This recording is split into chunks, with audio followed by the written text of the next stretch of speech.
issue that we had faced. So a very warm welcome to you all. We are just having one of our panel members to join us. The moment he joins in, we will begin with our today's session. Thank you so much for joining in today.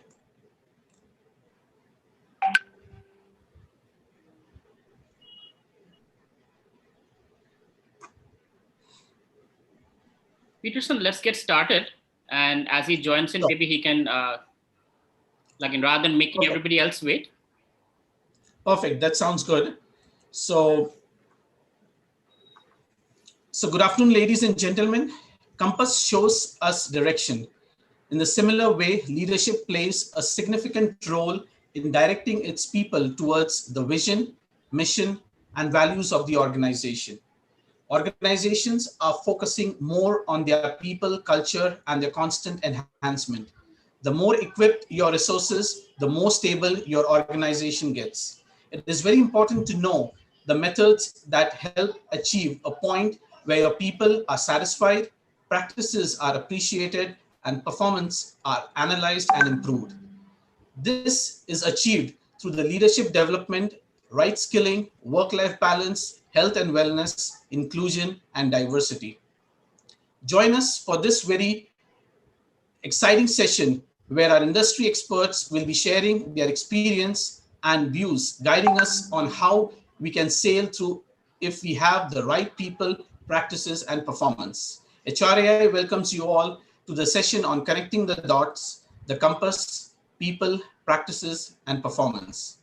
To know more about HRAI and its event, I would request all our participants to visit the link and details posted in the chat window.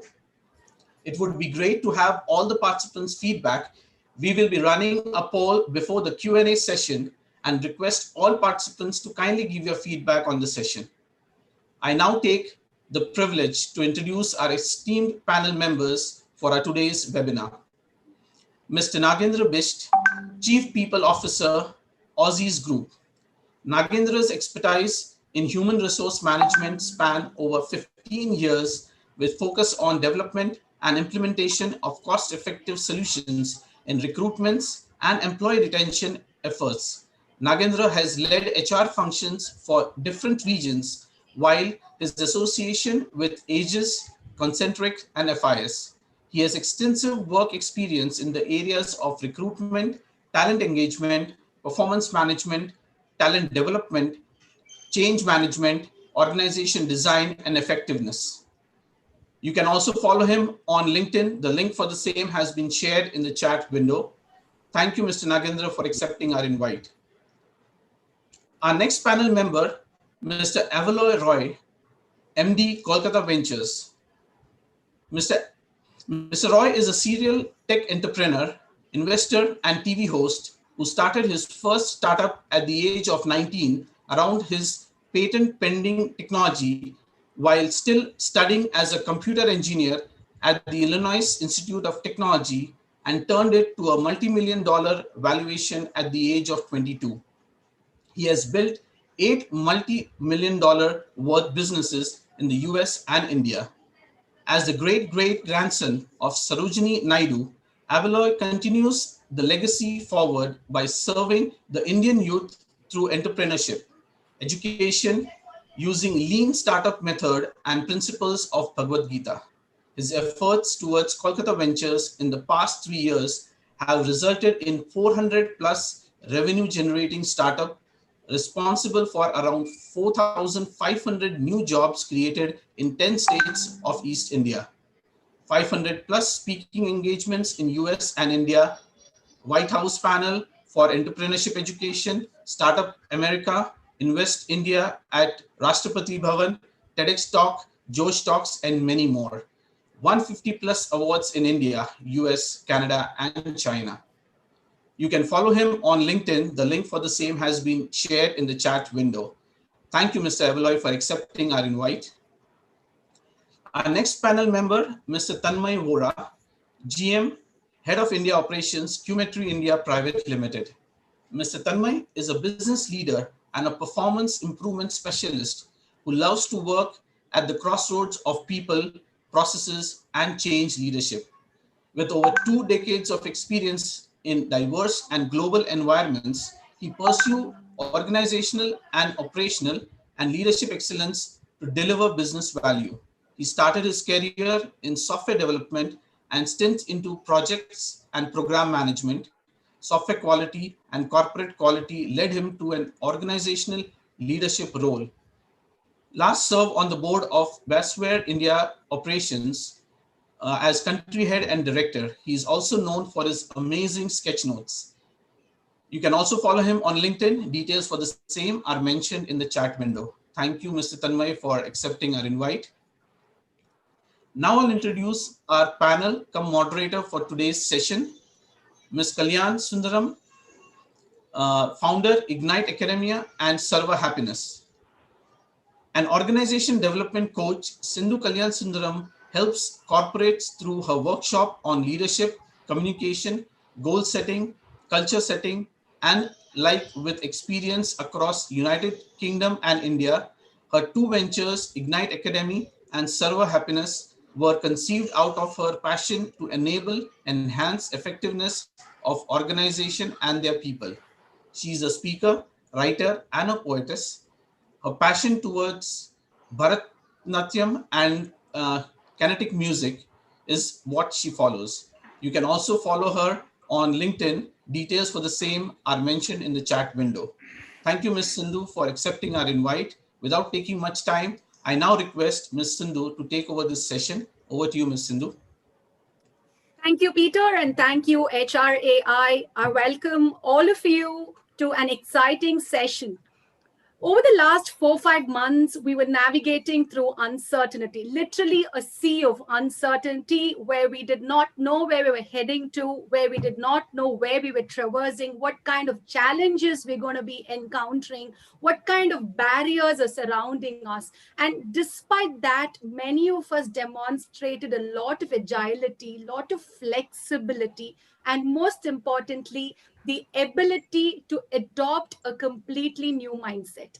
And I think it's really fit that we call this session a compass, because as we continue to navigate the sea of uncertainty, today we're going to see if we can get some direction in terms of people, in terms of practices, in terms of performance that can help us navigate and get to a destination which we should be happy and content with.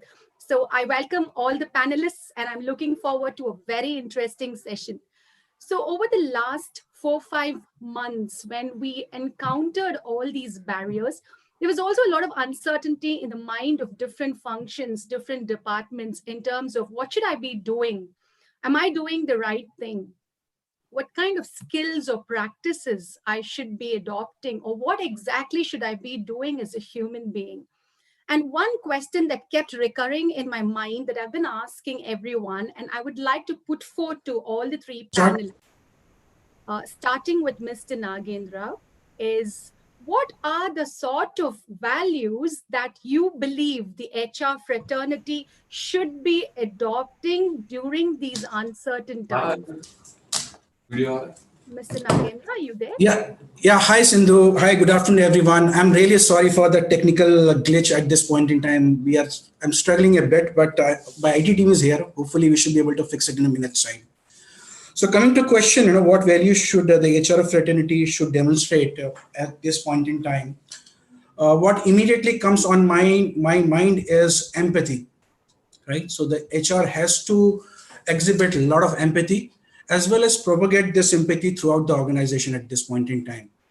As we look around, there are a lot of organizations at this point in time are going through a difficult phase. And some of them are also doing right sizing. While we understand there is a pressure on cost, but HR has to ensure that how can we do that surgical cut with least amount of pain at this point in time. Another value would be HR has to be excellent communicator, right? They have to drive communication across the organization. They have to listen to the employees, make sure those valid feedback are passed on to the management team. And likewise, they also have to make people understand, right, the real intent, the real feelings of management team behind every decision taken during this time.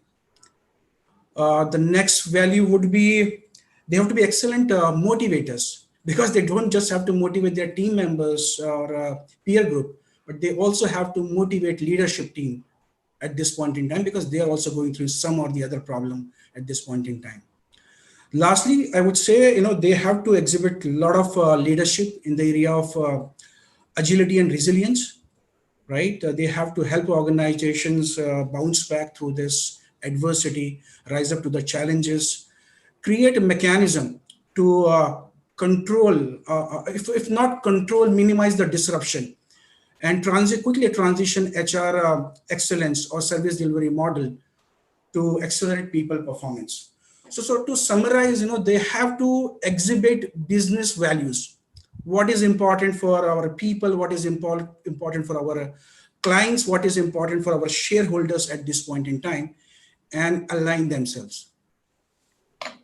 Thank you, Mr. Nagendra. If I have to summarize, I think what you gave us was a full meal, MEAL, motivation, empathy, agility, and leadership. Thank you very much. I'm going to pass on the same question to Mr. Tanmay as to what do you think are the values the HR fraternity should be demonstrating? So it's very interesting that the times that we live in calls for a greater amount of empathy. So I would, the first on my list was empathy as well. I read, a fellow HR social media professional who said that HR in all the context when the rate of change is really high stands for heart and results. And what we are talking about in terms of empathy is being able to feel the pain of others, and more importantly, executing compassionate leadership so that they can alleviate that pain, and through interventions, through solutions, through doing the right things that really works for people. The second value that I would put forward is courage, because at this point in time, the business stakeholders are under tremendous pressure to deliver the stakeholder value. People are under tremendous pressure dealing with anxiety of the uncertainty. And at that point in time, HR sort of acts as a bridge between the executive management and people. And, it calls for two-way dialogue with all the stakeholders to ensure that we are doing the right things in the right way. The third value that I would again underline what Nagendra mentioned is inspire and be inspired, because this is a time when people are low on motivation, people are anxious about things, and therefore bridging that gap in terms of inspiring people, I think it's absolutely important. The final one that I would still hold on to, as much as I would have hold it on to it in the normal time, is excellence. That HR needs to pursue excellence, not just in terms of practices and processes, but also excellence in their attitude, in terms of how to deal with people, how to deliver results with a heart. So that sort of summarizes the values that I think are important in times that we live in. Very profoundly put, Mr. Tanmay. I think when you talked about courage, I found that very deep. It's about not exposing the insecurities that we have, but continue to have that brave face and go inspiring people around, literally pull them out and lead them along. I think that's what makes a true leader. Thank you very much. I would like to ask the same question to Mr. Avlo as well. I don't come from the HR world, but I can tell you one thing that's happening, seeing so many startups die as well as grow. Many organizations are dying right now. We're all going through an evolution, and it's survival of the fittest. So how I see the HR's role, I cannot give you the MEAL or the E or different acronyms that all you experts know of. But what I feel right now is people are stuck in doing things in a certain way. And this pandemic has forced us to adapt. Those who are able to adapt are thriving, not just surviving. And those who are not able to adapt are dying. And so upskilling people and helping them kind of go through that period, especially those who are in a 35 plus age group, because midlife crisis doesn't come at 50. Nowadays, it comes at 30, right? And there's a lot of people who are really struggling with the new way of doing things, and helping them kind of break that mental ice and walk them through, like, this is what the new normal is, and it's not going to change after 3 months or 4 months. So either you change or be irrelevant. And I think HR plays a huge role in that aspect of, like all of you mentioned about empathy and all these wonderful qualities, but how to use the empathy is to really help people, walk them through that path, that this is a new normal and this is how it's going to be. So when there is automation, there is artificial intelligence, there's all of this technology coming in and people are scared, is it going to take away my job? No, it's going to create new jobs, but are you ready for it? Right? Are you ready to, because humans are far more intelligent than machines. Humans tell machines what to do. Having said that, if we don't do what we do best as human beings, and again, empathy or inspiration or motivation or communication, all of those things the other panelists mentioned, all of those are human elements that artificial intelligence machine or a machine learning system cannot do. So we need to be humans again. I think HR, human resources, needs to teach us to be humans again. And that's what will make everybody successful in the coming decade or so. That was very deep, Mr. Ablo. I think basically you were talking about the HR fraternity walking the talk. We've learned about empathy and inspiration, but now it's about demonstrative leadership. Am I putting all these values into action, and am I actually able to create a fruitful atmosphere? Thank you very much. Thanks for kicking start the discussion with your profound values. Now that we spoke about values, they are very largely integrated with the culture and with the practices that we follow in organizations. So when we start an organization, we've got our vision and mission statements, we've got values integrated, and then we've got practices through which these values percolate down. So I want to ask Mr. Nagendra, previously we had practices, right? People related practices that we used to frame for organizations. We would like to understand now, in the new normal, what are the factors that we need to take into account when we are going to be designing people practices in organizations? Well, I think it's a very important question at this point in time. And if I look at my last 16 years HR journey, right? I work with different companies and different industries. So every company had a different business model, different priorities, different set of people, right? So I see all of them as a different world altogether, right? And now in the new normal, that narrative, that traditional HR, may not work at this point in time. So constantly, the most important role for HR at this point in time, so to look at is constantly reminding people, as you rightly said, at the vision values. Constantly looking at internal environment, right? Now, what kind of people we have in the system, what kind of skills, knowledge, abilities required. In the new normal, what are the different new roles are emerging? What are the new different kind of leadership we would require in the system?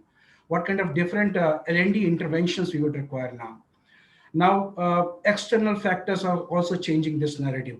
How can we make sure that we align our people practices, vis-a-vis what competitors are doing at this point in time, their policies, their practices, systems. So keeping our eyes, ears open at this point in time to understand what they are doing. And I said, another important thing would be constantly engaging with leadership. What is understanding their leadership philosophy?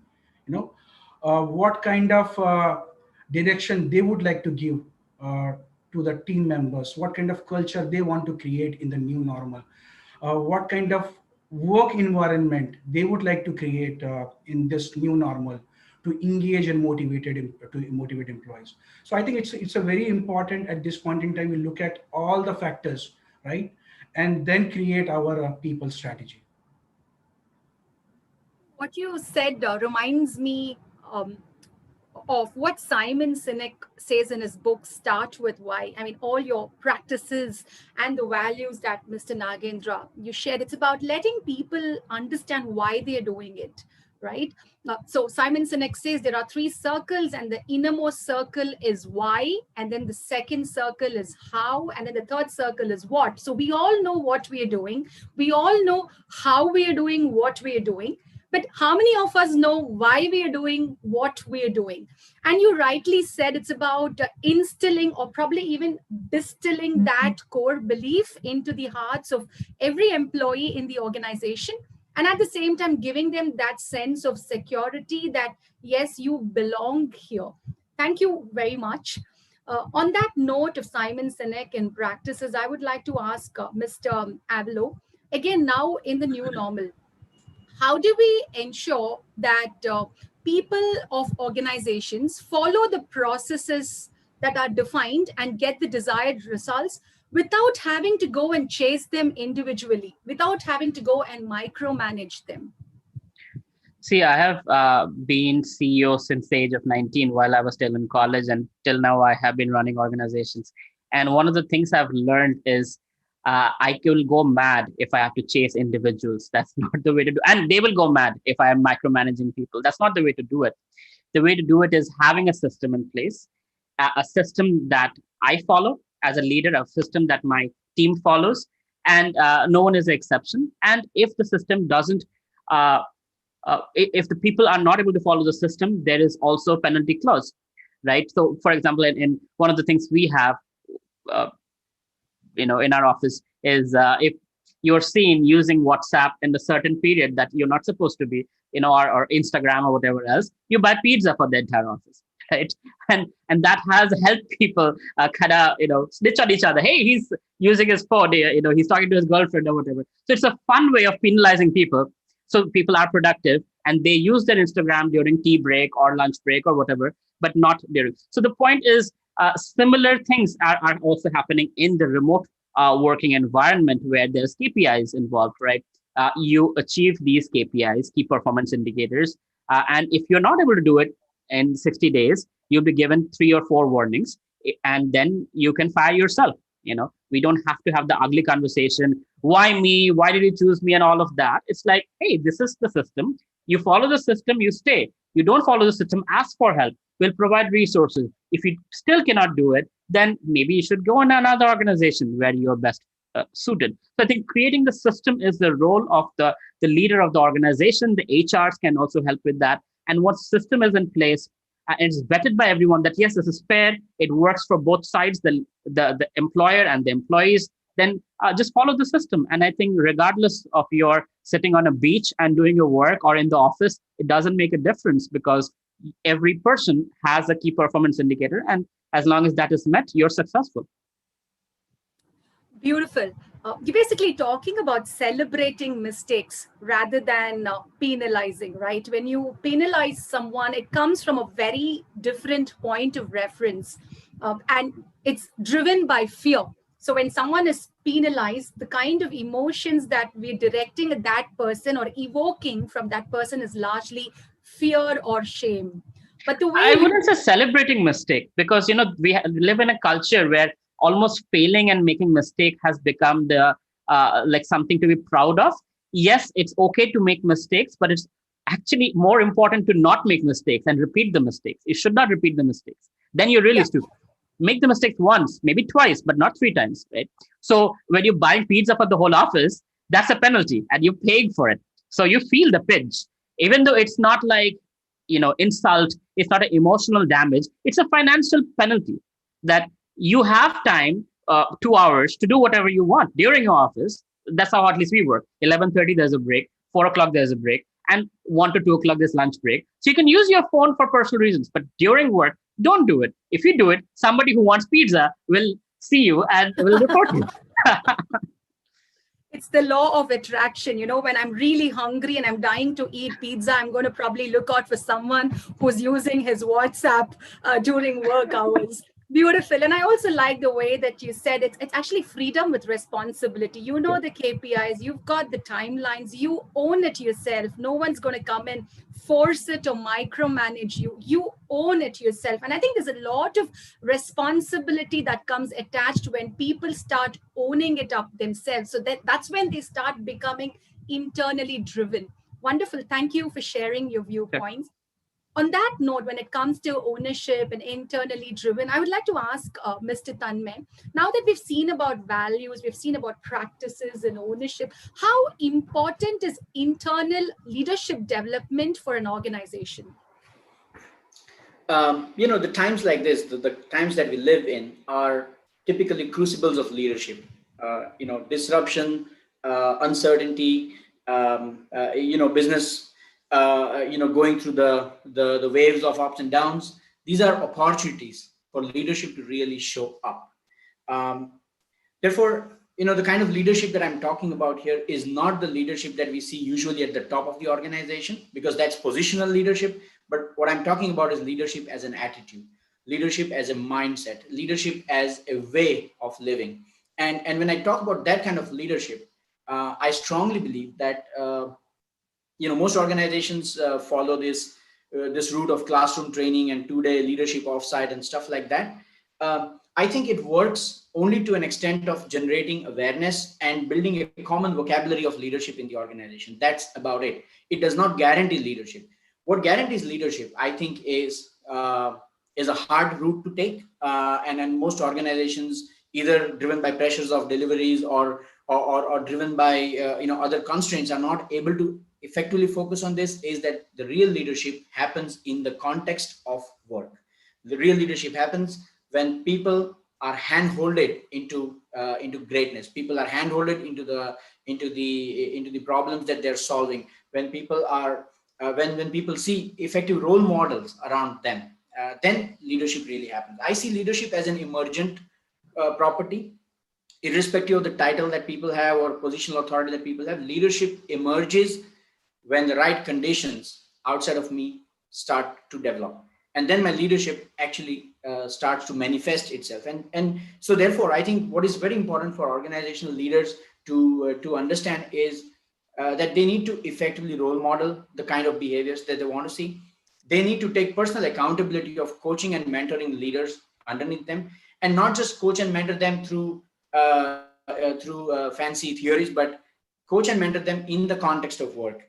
They need to then build culture where initiative, accountability, ownership, the act of stepping up is celebrated, is encouraged through a system, right? Evelyn mentioned about having a system and process in place. I think it's absolutely important to set the right expectation. Also, during times like these, people often look for different avenues. And if you have built a culture where you are able to move people into different and diverse roles within the organization, I think that horizontal movement of people between different roles gives them a great exposure to broad base themselves as leaders. Finally, I think establishing clear outcomes is very important, because you just can't be throwing people around. You just can't be pushing them in certain direction without having clarity on why we are doing what we are doing. So the purpose that you mentioned, and what is the measure of success? How do we measure the success in that sense? So I think these are some of the things, but fundamentally leadership happens. It starts with the intention that I want to build good leaders around me. I want to have an ecosystem where I'm surrounded by excellent leaders. And what can I do to be able to build that culture? That's what I think is at the heart of leadership development today. It's very interesting to hear these points where you say, is there an intention and how do I measure? What you said actually reminds me of one of the panelists that we had in an earlier HRAI discussion, where we were talking about empathy. Again, a leader. How does a leader demonstrate empathy? What is the sort of opportunity or the environment? And this gentleman went ahead and said during the lockdown, one of the biggest complaints that we received from employees was that they did not have a suitable chair to sit on and work for 8 to 9 hours at their homes. So he said that just before the lockdown, the company had ordered 200 chairs because they were revamping their office space. So very soon, he just went ahead and got the 200 chairs delivered to the residence of those employees. And there, he was actually walking the talk. So there was an opportunity. He had that intention to demonstrate empathy. The opportunity manifested itself. And that way you could actually measure something intangible as empathy by just this act. So thank you very much, Mr. Tanmay. I think that was very profound. Now that we spoke about internal leadership, adding on to what Mr. Tanmay said, I would like to ask Mr. Nagendra to continue on that and tell us, how do you think a robust leadership, internal leadership development plan would look like? Thanks, Sindhu. I think it's a very relevant question. If you look at any successful organization or any successful organizations, historically they always had very strong internal leadership pipeline, right? and that's the reason why they have been successful. So in my opinion, first it starts, we I might sound repetitive, it has to start with why. What is the purpose behind creating that leadership development plan? So it could be for taking people to the next role. It could be for developing overall workforce capability. It could be for boosting employee morale, commitment, and therefore retention. Or there must be a war for talent. So we want to make sure our people are ready to face competition. So once we have identified what is the purpose, then probably it will be a good idea. Then we create competencies for each level in the organization, right from junior to middle to senior or to CXOs. We define competencies. Once we have defined competencies, maybe it will be nice create we dissect into two parts. One is for junior and mid level, second for a senior management team. For junior level, what we can do is, for example, somebody who's executive, we can look at his perform or her performance for a year and identify top 10% people in every department, right? And then create a specific interventions for them on fundamentals of basic leadership, conflict management, deep technology experience, a role of team leader, right? How does it look like? So maybe a 6 months, 1 year module we can create, and those who clear those assessment can take on new assessment, new projects as a team leader, right? For senior level, I believe we need to put it in a more structured way. What I have been doing in my recent and previous companies is that we create performance potential 3x3 metrics, and then we start mapping all the employees in performance potential metrics based on their performance and potential. So how do we measure performance? We look at last their couple of years performance. For potential, we use various methodology. So we use 360-degree feedback, in which we solicit feedback from employee supervisors, their peer group, their subordinates, as well as employees' feedback. And we create arithmetic mean. So that help us identify whether the leader is good, very good, excellent, or he or she needs some improvement, right? Another way could be we run assessment center, right? We use multiple techniques, multiple assessors to gauge those competencies we have identified for that role. And then we also solicit feedback from the business leaders about that employee. So once we identify, we have created that performance potential matrix, that grid. So we identify top 15, 20% people who are the best and the brightest in the organization, right? And then we design specific, individual development plan for them. And then we use series of interventions. It could be one-on-one coaching. It could be a structured mentoring program from senior leadership team. It could be a project work. The project is the best way to learn and practice. Another way could be book reading, right? You sharpen your knowledge, skills, you get awareness about the external world. And then you also attend various external workshop, right? And once we have done all these interventions, we do the periodic meetings, right? Periodic review with this high performing, high potential employees to gauge, they are acquiring the right skills at the right pace. They are motivated, engaged. And once they have acquired those skills, I think it is very, very important for the organization to create those avenues for them where they can implement those skills, knowledge, abilities. And so that's how we create the internal leaders. I think that's what my thought would be on this topic.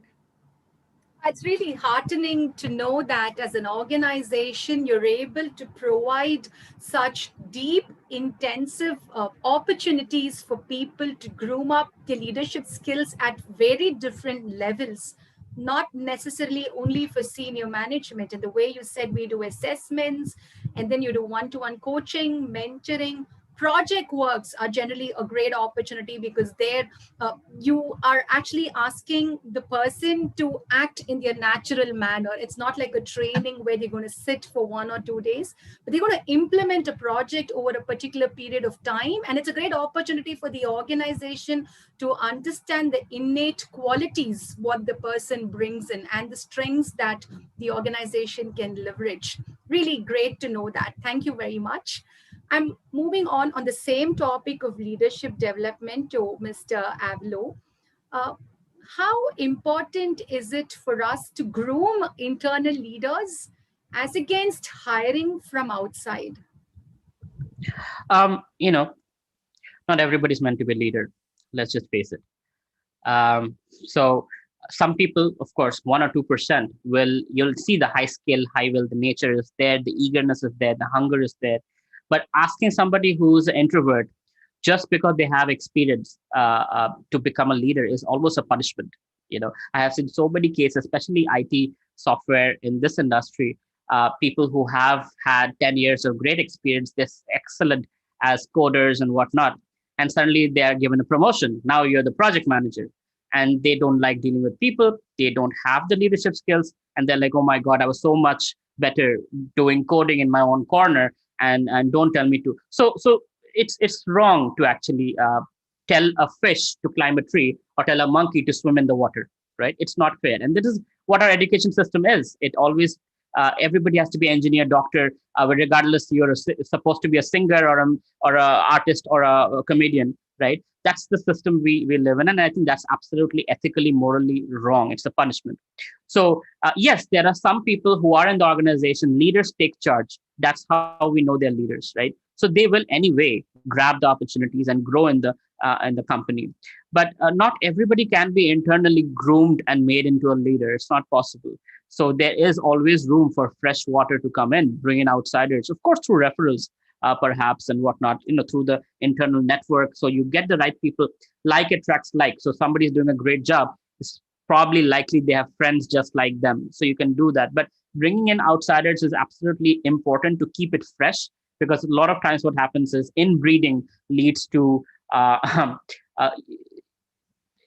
you not being able to adapt to new changes and new situations. And you build this company culture, which is very much a kind of nepotism. The word we are talking about now with Bollywood and all happens in corporates also, right? Okay, you need somebody. My nephew is ready, bring him in. So it becomes like, this shouldn't be that either. It should be whatever the need is. And that's where HR comes in. So whatever the need and the qualities and the skills are, be able to see that, look at the talent, and give everyone a fair chance, whether they're inside the organization or outside. Right? I don't know if that answers your question. Does it?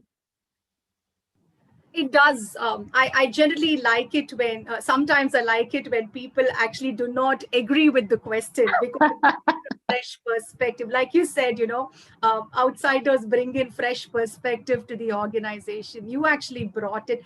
Thank you. I'm outsider here with HR professionals. That's not what I meant. But what you said reminded me of this incident of a person who was outside the organization bringing in a very fresh perspective. So I'm going to take a minute to narrate. That is about a huge multinational conglomerate in India. They had very stringent rules. This was in their customer service center, where a call center agent cannot be rude to a customer. A call center agent cannot disconnect the call. The customer only has to be the first person to disconnect the call.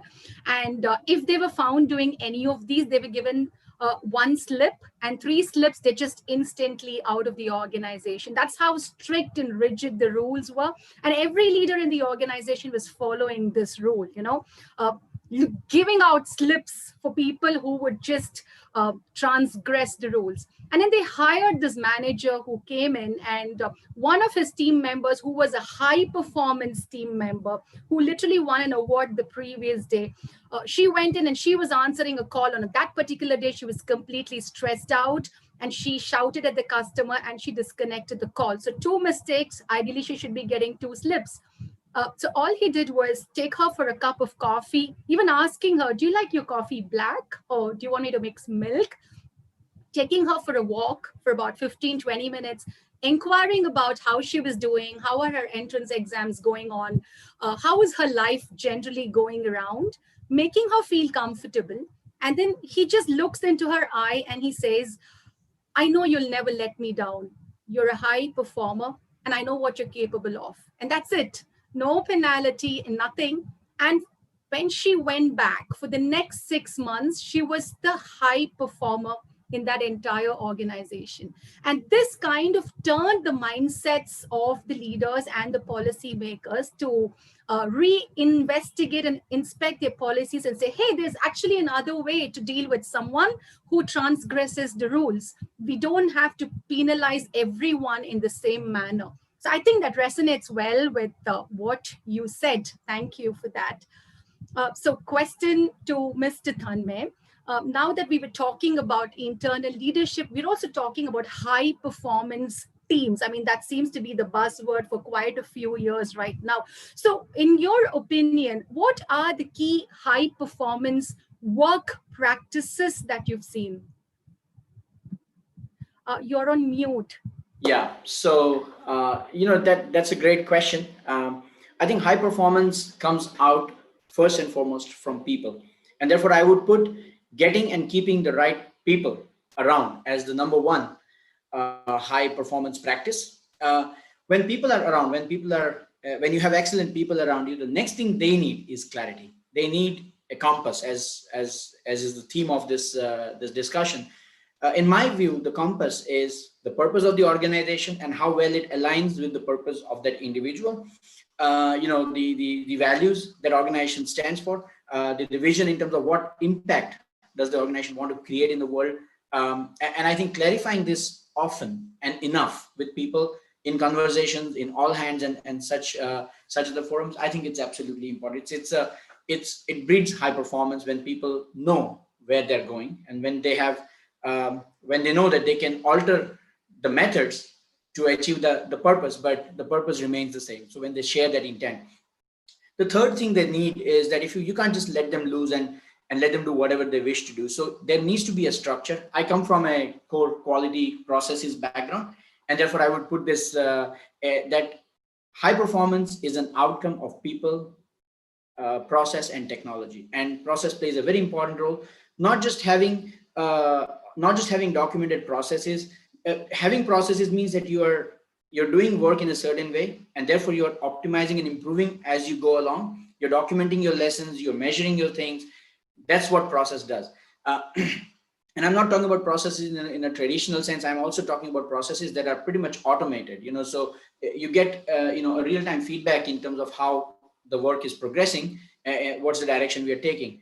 The fourth important thing is collaboration. And by collaboration, I don't mean just throwing tools at people and saying, now we are on team, so please start collaborating. People will not collaborate unless there is this culture of collaboration. There is a strong emotional infrastructure within the teams, that teams can reach out, they can seek help, they can proactively offer help to other people. Teams that bond well are the teams that collaborate better. There is, you can force a collaboration, but people also collaborate intrinsically when there is a culture of collaboration, when there is a strong network of relationships within the organization. Finally, I think the practice that I write a lot about is organizational learning. Yes, we talked about people learning new things and new technologies, but people may stay, people may go. And therefore, I think what is important is to assimilate what people learn into organizational knowledge database. And we do this by virtue of having rituals that promote collective learning. For example, in software, I once implemented a practice of the entire software development team doing a code review for a piece of code, irrespective of who developed it. And when they find mistakes, they don't find mistakes in the person, but they find mistakes in the process. They find mistakes, and when they magnify mistakes in a team setting, the intention was set out clearly that we are not here to point mistakes. We are here to learn as a team. Now, one person made a mistake, but the whole team learned out of it. And so having these kind of organizational learning practices, transparent feedback and communication, I think is very important for teams to perform and deliver a really high performance. I think there is also this element of having diverse talent and not just having diverse talent, but also including that diversity into your decision making. I think that's very important. And finally, I think in the times that we live in, I can't emphasize more on employee wellness programs. Gamifying. So I've seen organization, my previous organization, we did gamify the wellness, using an app so that people would collaborate and stuff like that. So it sort of promoting the culture of well-being and wellness overall, physical, mental, and emotional. I think it's very important for the high performance. So I think this sort of sums up some of the broader themes around creating a high performance organization. Well laid out, especially when you said emotional infrastructure. I was like, wow, that's a wonderful term. It sounds very tangible, yet it is intangible because it brings in the emotional perspective. And very rightly said, in today's world where we're not even in physical proximity with each other, it's very important for us to have that sort of a support system. And emotional infrastructure seems to be aptly placed in your conversation. Thank you very much. And of course, the ability to objectively look at mistakes and not taking them personally, not being guided by prejudice or bias, but ability to distance someone and only look at that mistakes and learn.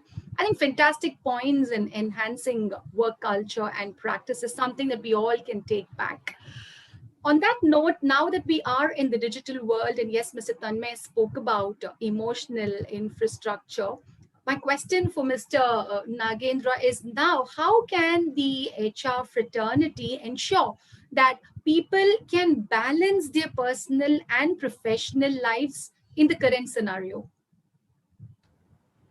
Now, if we look at last 6 months, right, COVID outbreak has created deep, serious situations, and there is blurred line between work and life, because most of our employees at this point in time are working from home, and the HR team has been constantly in touch with our employees, and we realize that people have health issues, emotional, mental, uh, these issues. So what we decided is that we create a calendar around it. So we created a six-dimensional uh, uh, approach, which we will and calendarize it so that we can focus on each activity once in a week or twice in a week. So the first one is the self-management. So what we do is we encourage our employees to take care of themselves. So their eating habits, exercise regularly. That's something we create awareness around it, digitally on a regular basis. Second one is time management. Now we have offices across India, across Australia, New Zealand, Dubai, right? We work in different time zones. So as a management, we have decided we will set up the meeting in a time zone that suits everyone, which means no one has to come earlier, no one has to stretch, right? So we have identified the mutual time which suits all of us, and we create those meetings during that time only. So third one is stress management. So what we do, we work with different consultants, and we organize a regular, mental and wellness session on a periodic basis for our employees, right? So that to improve their emotional and mental capability. The fourth one is change management. So at this point in time, the focus is purely on task significance and output, right? So we are just focusing on their quality. We are not looking at what number of hours they are on the system, right? They are given specific task, and they are going to finish it. Once they are done, evening 6 p.m. onwards, we have sensitize our leaders not to send any emails or set up any meeting, right? Just let our employees disconnect from the office 6 p.m. so that they can focus on their family. Now, the fifth one is technological aspect. Now, we have looked at our current ecosystem, and about 80-85% of people are millennials, right? And we know how millennials are. They are so tech loving, right? So most of the time they are on social media or on OTT platforms. So we create awareness around that also, that, what are the side effects of being too much on the digital platform. And the last and most importantly is we encourage people to focus on their hobbies, right? It could be singing. We had, before COVID, we had hobby club, we had dance club, the riders club. But all that cannot happen now, but we still encourage our people, whatever they can do in-house at this point in time, so to pursue that. So that's a holistic approach we have created around health and wellness program in Orchees. I think your health and awareness program is largely driven by a lot of empathy and compassion. So you anyway spoke about empathy, which means you're actually walking the talk. I'm sure it must be a very fun-filled, comprehensive work atmosphere that you're trying to build in your organization. And I'm sure it's going to be resonating well with all the employees, considering that you're looking at practices from different dimensions, not just health or wealth. It's wholesome. Absolutely. Thank you very much. Now, my question to Mr. Avlo is, because we were speaking about HR practices, how do you think the HR fraternity can effectively drive the vision, mission, and values into every employee of an organization? I know. So first, they have to understand the mission, vision, and value. Most organizations don't have it. I mean, it's just a little statement somewhere that even if you ask the top management, they probably don't even know that there is a vision, mission, and value. So it doesn't percolate through the layers of the organization. So first of all, encourage the management to actually follow it, make it a culture within the organization. Imbibe it themselves. The HR professionals have to imbibe it yourselves and connect it within your character, your acts, what you do within your policies. And then while you set that example yourself, then help others set that example through their activities and guiding them through the training process, the learning and development process, and whatever else that one goes through. But I think the first thing is, at least 90% of the cases I've noticed is it's just a mission, vision, values is somewhere and the company goes somewhere else. So align that first. You be the embodiment, be the example, and then help others to become that.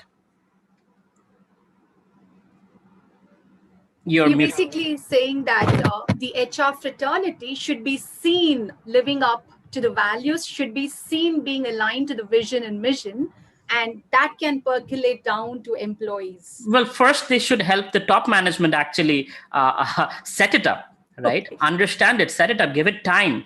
That do you really understand what you're doing? Is this how you're running the company, or the vision, mission is somewhere else and you're somewhere else, right? And so that needs to be first fixed. Once the big part is fixed and the others follow. In Bhagavad Gita, Krishna says, Yad yad acharati sreshtha tat tat eva prayojanaha. Whatever the great leaders do, others follow. So if the great leaders are not doing it, how do you expect the employees to follow it, right? So HR first should help the top management to do that, and then the rest will automatically follow, because there will be a culture of that. Like, I'll just give you an example. One of my very close friends, he's in a very high management position in Amazon in the US. And he was telling me, well, generally my team, and I think it's in many teams within Amazon, that when people log into their computer, as they put in their password, first thing the computer asks you is rate your manager, right? So before you start the day, you get to rate your manager, right? And if the rating is low 3 days in a row, then your manager will come and talk to you and tell you, hey, what can I do to make your life better? How can I help you? What am I not doing right? Now, yes, we know Amazon, Jeff Bezos, there's a lot of things about working really hard and that kind of a culture, but there's a reason why this company is the #1 company in the world, because there is a culture of managers being responsible and being caring, and through a process, not like just empathy, where we just say empathy, but there's actually a rating. Every employee gets to rate the manager, and you come and talk to the employee that, hey, 3 days in a row, I must be doing something wrong. Help me figure out what I can do better, right? And that's the culture that you build, and that happens only when everybody else is in that culture, right? The mission, vision statements are aligned with how the company rules and policies have been created. Fantastic. So the managers actually get to see what the team members think of them, which is very visual, isn't it? And then again, the team members get to see if the managers or if the organization is living up to its promise or commitment of creating a wholesome atmosphere, which means everywhere people are actually seeing or not seeing the commitment which has been laid out. Many of us are visual, right? When we see something, when we see a movie, we keep it, it remains embedded in our minds. Many of us are auditory, but I think it's the visuals which actually stay in our minds so much. So this question is literally for Mr. Tanmay. When it comes to visuals, many of us are aware about your sketch notes, the way you bring out all these management concepts into simple, engaging visuals. Can you tell us where you derive the inspiration for creating such visuals? Yeah, so I've been writing a blog since last 14 years simply to document my own lessons. And the moment I started realizing that there are people out there who are reading my blog, I wanted to make my writing really, really useful for them. So I experimented with different formats that can condense the information, eliminate the noise, and really amplify the signals that the real insights, right? So I started experimenting with Twitter, and I wrote my first book in 2009, which is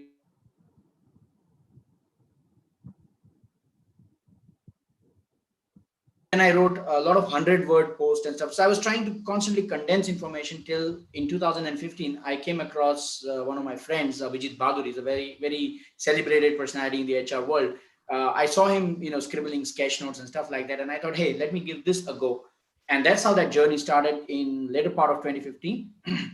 And through last 5 years, I have illustrated some of the best-selling books in the US, some of the biggest events. I've done the sketch notes for an organization's internal processes, leadership development curriculum, and stuff like that. And all of this is actually a labor of love. And the underlying premise behind this is that while I was trying to condense the insights and pack them together, I also realized that science tells us that we are born visual beings, and we are programmed out of being visual through curriculum and textbooks and stuff like that. And I thought I have a great opportunity to bring businesses back to their visual selves, to bring people back to their visual selves, and really help people understand, simplify their communications internally, externally. Use visual thinking for problem solving and stuff like that. So that's how it started, and that's where we are today. So it's been a fascinating journey. Right. I've always wanted to ask you this question, and so now we know where your inspiration stems from. I would like to thank all of you. It's been a fantastic discussion. The last 1 hour, I did not feel 60 minutes go by. So a quick summary: we discussed about empathy, compassion. We discussed about heart, being responsible, being committed. We spoke about ownership. We spoke about how we don't have to penalize every mistake, but people can take ownership and responsibility. We spoke about high performance work practices. We spoke about intensive internal leadership development. We also had a perspective of how, when we hire someone from outside, we can actually get fresh perspectives. We also saw how organizations can make the entire work practice wholesome and comprehensive by assessing people from different perspectives. And we saw how visuals are very important in communicating, and finally also how important it is for leaders to walk the talk. I think the session was aptly named as Compass. So thank you, HRAI. I am sure a lot of people now have tremendous amount of clarity on what we can do with respect to practices, how we could interact in a more compassionate and empathetic manner with the people, and how we can assess performance of individuals. Thank you, everyone. And thank you very much, Peter. I'll now hand it over to you. Thank you so much, Sindhu. We'll be also running a poll right now so that we can have our participants share their feedback about today's session. So would request all the participants to kindly share their feedback out here.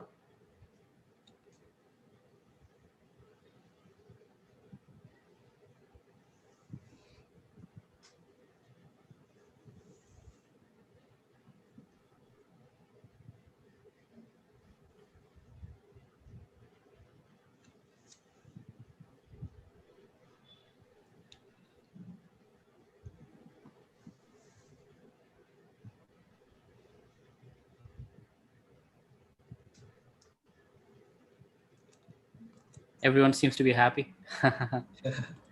So while we have the feedback shared out here, we see questions that are coming up from our participants too. but keeping the time constraints in mind, we would share those questions with our panel members so that they can respond to that, and we will share that back to our participants. Thank you, Ms. Sindhu, for facilitating this discussion so well. Thank you, dear panel members, Mr. Nagendra, Mr. Tanmay, and Mr. Evaloy, for such an insightful webinar, for setting up a kind of a learning culture in the organization. Beautiful takeaways. Thank you so much. It has been a pleasure being with you all today. Before we conclude with our today's session, we would also want to thank all the association, Geisha, NASCOM COE, LinkedIn Local, and LinkedIn Ahmedabad for supporting HRAI and its event.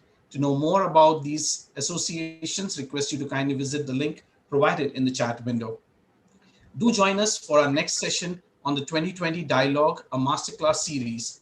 We have 5 masters who are all set to share their experience back to back for 5 days. We bring this enlightening session with Mr. Vikas Bansal speaking on the topic, the vital P of productivity, on the 26th of October 2020 at 3 p.m. IST. Request you all to kindly register for this event on the link mentioned in the chat window. See you soon. Stay safe, take care, and bye for now.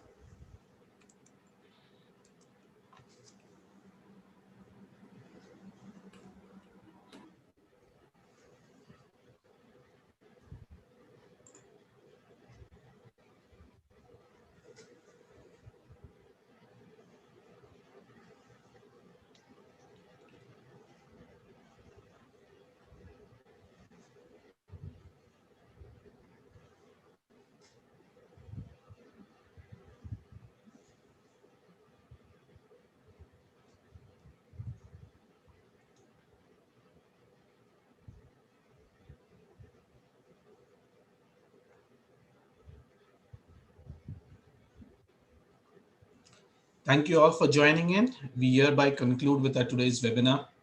Thank you, Sham.